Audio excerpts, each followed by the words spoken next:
I want to bring in Washington Post senior national political correspondent and MSNBC political analyst Ashley Parker. Also with us, affiliate assistant professor at the Institute for Health Metrics and Evaluation, Dr. Vin Gupta, who is an MSNBC medical contributor. So, Ashley, is the pressure on the campaign now? I mean, literally every word, every answer, every sentence Biden utters is being dissected. And now these calls, frankly, for cognitive tests. That's right. What you're hearing from Democrats is sort of their version of when Republicans would always say, I didn't see the tweet. They're saying we need to see more of President Biden. And the challenge with that is that if he was to say on Thursday at his press conference after NATO, have a catastrophic appearance like he did in the debate, that might give Democrats some clarity. But all of these moments where he comes out and Democrats are watching, when you talk to them publicly or privately, they say he did fine, right? He maybe shuffled more than they liked. He maybe lost his train of thought. He maybe mixed up a name or two. The ones who want to give him the benefit of the doubt say it's nothing that is so alarming that they have come out and called for him to step down, as some of their colleagues have done. But it has not done anything to sort of large scale assuage the doubts of President Biden's party.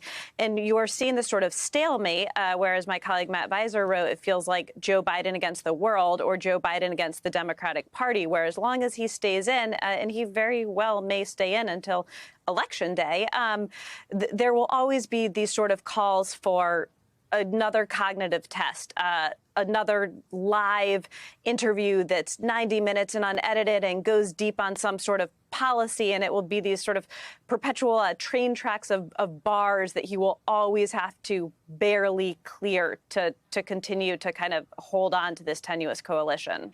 So, Doctor, you haven't examined either of the candidates, so I'm not going to ask you about them, but I do want to ask you about the cognitive test. What exactly is it? What does it show? What doesn't it show? Chris, I mean, this is the essential question. This is a tender topic because of the way that we're talking about it. This is a test that addresses or can assess for the presence of, say, a memory lapse, short-term recall issues, attention issues as we get older. And what we realized is that 2 in 3 adult Americans, most estimates suggest 70 and older, might have some cognitive impairment as we get older. That's why, Chris, the American Academy of Neurologists are leading experts in this space in the early 2020s said everybody 65 years of age and older should get a cognitive test. We're stigmatizing this test in a way that we shouldn't. Brain health should be normalized. We should be assessing brain health just like we assess cardiovascular health. There's nothing wrong with it because here, by the way, if we can assess that maybe there's something that needs to be optimized, there's things we can do. Early treatment, we can get people the right support at home, keep them safe at home if necessary. And there's reversible causes in some cases of cognitive impairment. This is something that we shouldn't be stigmatizing. Okay, as we're watching the podium, I just want to let people know that we saw some of the main correspondents, including our own Gabe Gutierrez, take their seats. That's usually a sign that Karine Jean-Pierre is coming out within the next minute or two. I may have to interrupt you as soon as she starts talking about the president. We will go to her. But in the meantime, Vin, look, modern medicine is keeping people alive a lot longer.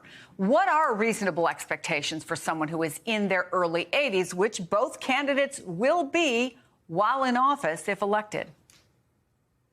I mean, a reasonable expectation here is that both candidates, as we've seen, do suffer in some cases from memory relapses, from judgment issues. This is both candidates, not just one. And that's what we should be expecting. The American public, I think, has largely seen this. They've gotten used to it. It's just how we're talking about it, and especially how we're talking about making sure that people get assessed properly so that they can get the right help. Chris, we don't talk enough about this, but 10% of cases of cognitive impairment, mild to severe, can be reversible from things like hormonal deficiencies, even depression. Maybe there's a medication side effect. So people's lives are at stake more broadly. Looking past just the two presidential candidates, how we talk about cognitive tests, how we talk about giving people the right support is important because in some cases it means independent living or reversing maybe some of these symptoms if we get them the right treatment as early as possible. So again, brain health, we should be taking as seriously and non-stigmatizing the way we think about cardiovascular health. Hey there, MSNBC fans. I'm Luke Russert, and be sure to join me, Rachel Maddow, Jen Psaki, Lawrence O'Donnell, Steve Kornacki, Joy Reid, and many more, September 7th in Brooklyn, MSNBC Live Democracy 2024. Click on the link for ticket information. We will see you there.